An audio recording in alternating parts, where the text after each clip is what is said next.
ఎవరైతే భాషా ప్రయుక్త రాష్ట్రాలుగా ఏర్పడినటువంటి ప్రతి ఒక్కరూ కూడా గుర్తించాలా. ఇదేదో ఒక ఆంధ్ర రాష్ట్రానికి పరిమితమైనటువంటి కార్యక్రమం అయితే కాదు. దక్షిణ భారతదేశం కానీ ఉత్తర భారతదేశంలో కానీ ఆయన చేసినటువంటి నిర్ణయం వల్ల ఈరోజు భారతదేశం మొత్తం కూడా మనం మాట్లాడేటువంటి భాషకు అనుగుణంగా మన భాషకు సంబంధించి మన ప్రాంతాన్ని మనం పాలించుకునే విధంగా ఈరోజు ఆయన వల్ల మనకి ఈ యొక్క కార్యక్రమాన్ని లబ్ధి చేకూరిందనేటువంటి విషయాన్ని, ఎందుకంటే గతంలో మనం మద్రాసు రాష్ట్రంలో ఉండేటువంటి వాళ్ళం, ఇక్కడ మనం తెలుగు మాట్లాడుతూ బయలుదేరాల్సిందే కదా, మళ్ళీ రైతు లేట్ అయిపోతుంది. చిన్నగా బయలుదేరితే తలాంటి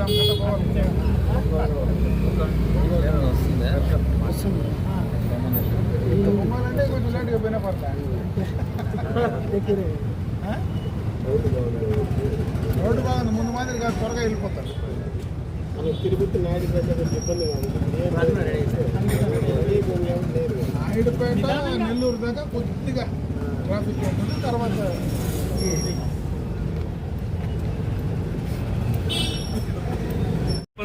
ముందుకు బాగా తెలుస్తుంది.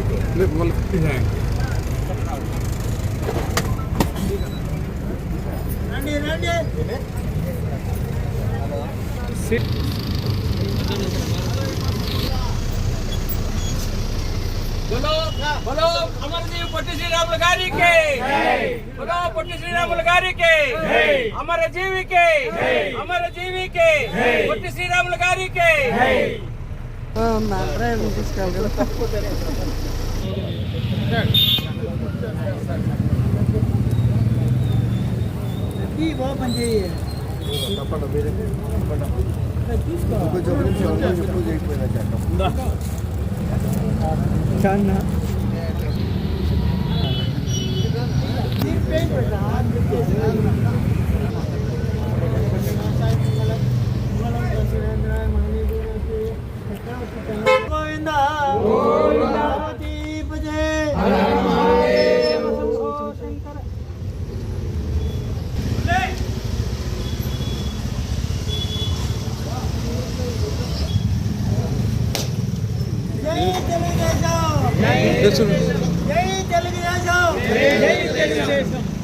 बोलो अमरजीव పొట్టి శ్రీరాములు గారికి, बोलो పొట్టి శ్రీరాములు గారికి, बोलो अमरजीव పొట్టి శ్రీరాములు గారికి, बोलो పొట్టి శ్రీరాములు గారికి, बोलो अमरजीव పొట్టి శ్రీరాములు గారికి.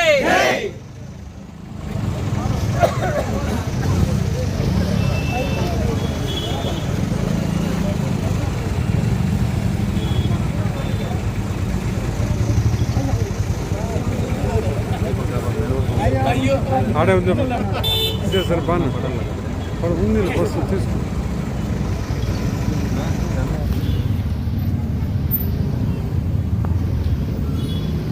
కీర్తిశేషులు పొట్టి శ్రీరాములు గారు భారతదేశంలో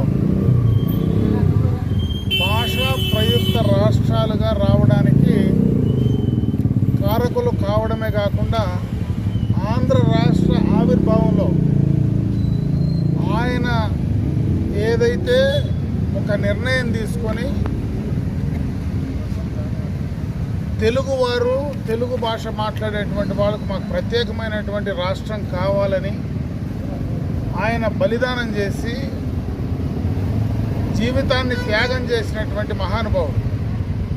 అటువంటి మహానుభావుడి యొక్క కొత్త రాష్ట్రం ఏర్పడిన తర్వాత ఆయన్ని గుర్తించి ఈరోజు ఈ యొక్క కూటమి ప్రభుత్వం 58 అడుగుల ఉన్నటువంటి కాంస్య విగ్రహాన్ని, అదేవిధంగా అమరావతిలో రాబోయేటువంటి భావి తరాలకు రాజధానిగా ప్రపంచ దేశాల్లోనే ఒక ప్రత్యేకమైనటువంటి రాజధానిగా నిర్మితమైనటువంటి ఆ ప్రాంతంలో ఆయన యొక్క విగ్రహాన్ని ప్రతిష్ఠించి భావి తరాలకంతా కూడా ఆయన చేసినటువంటి ఏదైతే త్యాగానికి, ఆయన ఈ రాష్ట్రానికి, ఈ ప్రజలకు, ఈ ప్రాంతానికి, భారతదేశానికి ఆయన ఏ రకమైనటువంటి త్యాగం చేశాడో భవిష్యత్ తరాలు దాన్ని గుర్తించడమే కాకుండా ఆయన ఆశయ సాధన కోసం ప్రతి ఒక్కరూ కలిసి పనిచేయాలనేటువంటి ఒక మంచి ఆలోచనతో ఆయన చేసినటువంటి నిర్ణయాన్ని ఈరోజు ఈ ప్రభుత్వం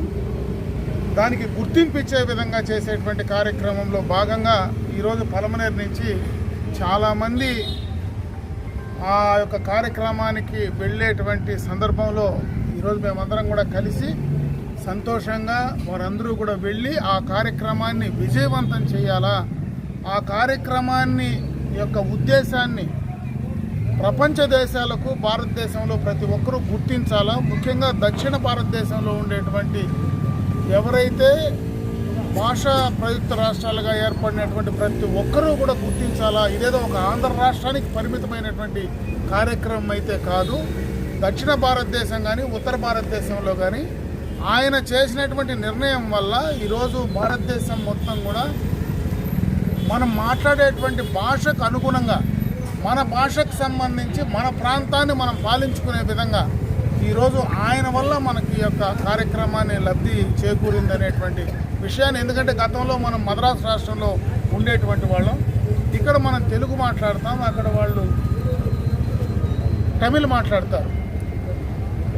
అంటే మనకు ఆ భాష మన మాతృభాషకు సంబంధించి మనం చేసేటువంటి కార్యక్రమాలు కానీ మనం చేసేటువంటి ప్రయత్నాలు కానీ చెప్పుకోలేనటువంటి పరిస్థితులు ఉన్నటువంటి సందర్భంలో ఆయన ఈ కార్యక్రమాలు ఈ రకంగా తీసుకొని ఈరోజు ఇంత పెద్ద ఎత్తున ఆత్మ బలిదానం చేసి మనందరికీ సిద్ధించిన దానివల్ల ఆయన మరొక్కసారి మనస్ఫూర్తిగా స్మరించుకుంటూ ఈ ప్రభుత్వాన్ని, అదేవిధంగా చంద్రబాబు నాయుడు గారిని, ఈ కార్యక్రమం చేసినటువంటి ఆయన్ని కూడా మనస్ఫూర్తిగా కూడా అభినందిస్తూ సెలవు తీసుకుంటాం.